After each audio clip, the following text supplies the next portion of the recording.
واقعہ عجیب ہے کہ بنی اسرائیل کا ایک نوجوان تھا جو بڑا سرکش تھا، بہت خطا کار تھا، سمجھاتے بھی تھے تو اس کے کان پہ جوں نہیں رینگتی تھی، سنی انسنی کر دیتا تھا۔ بستی والے تنگ آ گئے تھے، حتیٰ کہ بستی والوں نے مشورہ کیا اب اگر اس نے یہ حرکت کی نا تو ہم اس کو پٹائی بھی کریں گے اور اس کو ہم بستی سے نکال دیں گے۔ وہ کچھ عرصہ تو بچتا رہا، پھر وہی گناہ کر بیٹھا۔ اب بستی والوں نے اس کو پکڑا، خوب ذلیل کیا، مارا پیٹا اور اس کو دھکے دے دے کے انہوں نے شہر سے نکال دیا۔ شہر اس وقت بہت بڑے نہیں ہوتے تھے، کئی دفعہ شہروں کے گرد دیوار ہوتی تھی اور اس کے گیٹ لگے ہوتے تھے۔ وہ دروازے کے سامنے دیوارانہ تھا اور درخت تھے۔ وہ نوجوان اکیلا وہاں چلا گیا، مار بھی پڑی تھی، ذلت بھی ہوئی تھی، تو بڑا ڈپریس تھا، وہاں جا کے بیٹھا، لگتا ہے جیسے اس کو بخار ہو گیا۔ اب موسم بھی سردی کا ہو اور بیماری کا علاج بھی نہ ہو تو بیماری اور ایگریویٹ کر جاتی ہے، چنانچہ اس کی وہ بیماری اتنی بڑھ گئی کہ اس کو موت کی کیفیت آ گئی۔ اب جب موت کی کیفیت آئی اس وقت اس نے اللہ سے پھر دعائیں مانگی۔ اب ذرا واقعہ سنیے، میں عربی کی عبارت بھی پڑھتا جاؤں گا اور کچھ اس کے ساتھ ساتھ ترجمہ بھی کروں گا۔ کان فی زمن موسیٰ علیہ السلام شاب عاتن، موسیٰ علیہ السلام کے زمانے میں ایک نوجوان تھا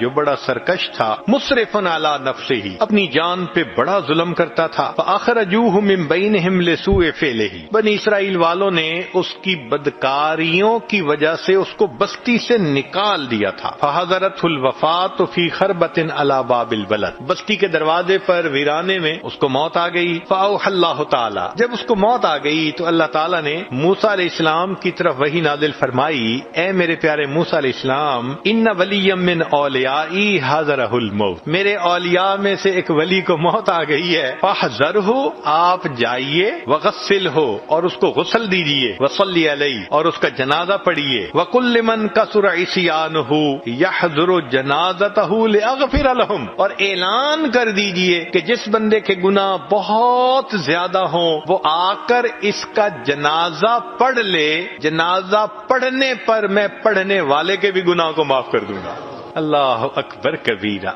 اب جب موسیٰ علیہ السلام کو یہ وحی نازل ہوئی تو موسیٰ علیہ السلام نے تو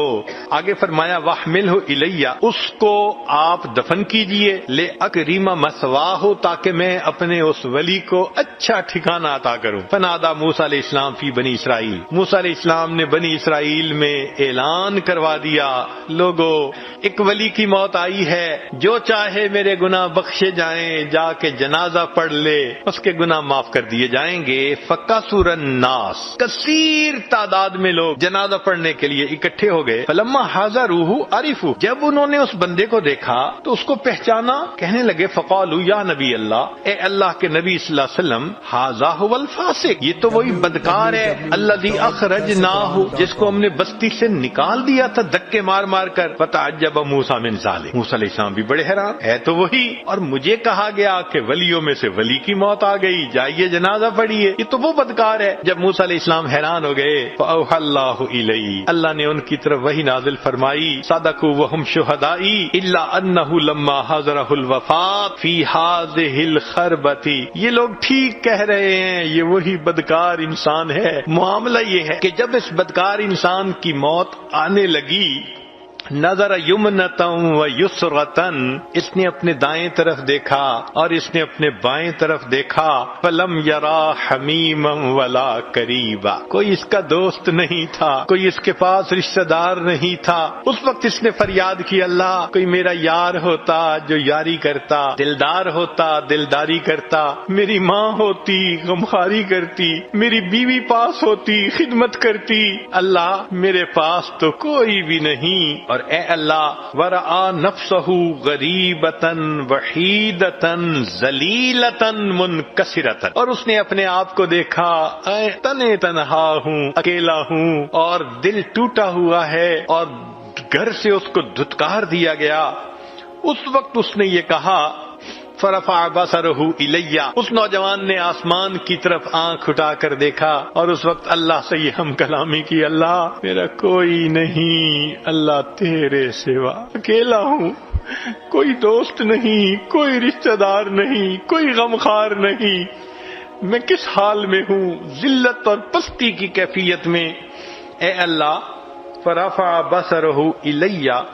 اور اس کے بعد اس نے عجیب بات کی، کہنے لگا الہی عبد من عبادک، تیرے بندوں میں سے ایک بندہ تو ہوں نا، گناہگار صحیح، تیرے بندوں میں سے خارج تو نہیں نہ ہوا، بندہ تو ہوں نا میں تیرا، الہی عبد من عبادک، اللہ تیرے بندوں میں سے بندہ ہوں، غریب فی بلادک، اپنے دیش سے مجھے دھکے دے کے نکال دیا گیا ہے، لو علمت ان عذابی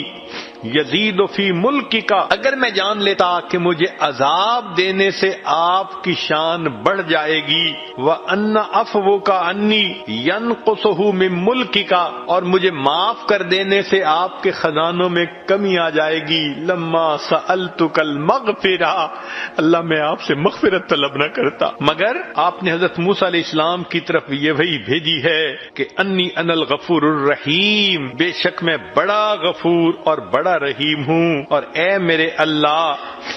لیس لی ملجأ ولا رجاء الا الیک، میری کوئی جائے پناہ نہیں، کوئی میرا ہمدرد اور خیر خواہ نہیں سوائے آپ کے، اے اللہ آپ میرے اوپر مدد کر دیجئے، فلا تخیب رجائی، اللہ میری امید جو آپ کے ساتھ ہے اس کو ناکام نہ کیجئے، توڑیے نہیں، یا موسیٰ، اے موسیٰ علیہ السلام، افکان یحسن بی ان اردہ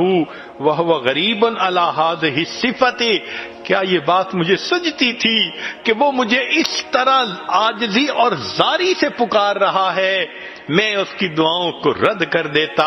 وقد توسل الی بی، اس نے میری صفات کا مجھے واسطہ دیا، میری رحمت کا واسطہ دیا، وتضرع الی،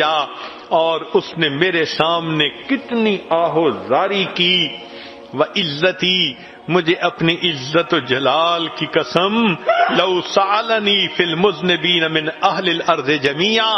اگر اس وقت وہ نوجوان جتنی عاجزی زاری کر رہا تھا، فریاد کر رہا تھا، وہ ساری زمین کے گناہگاروں کی معافی کے بارے میں بات کرتا، لوہبتہم لہ لذل غربتہ، میں اس کی دعا کو قبول کر کے ساری دنیا کے گناہگاروں کو معاف کر دیتا۔ اللہ آپ کتنے مہربان ہیں، ایک بندے کی فریاد آپ کو اتنی اچھی لگتی ہے، آپ فرماتے ہیں ساری جہان کے خطا کاروں کو میں معاف کر دیتا۔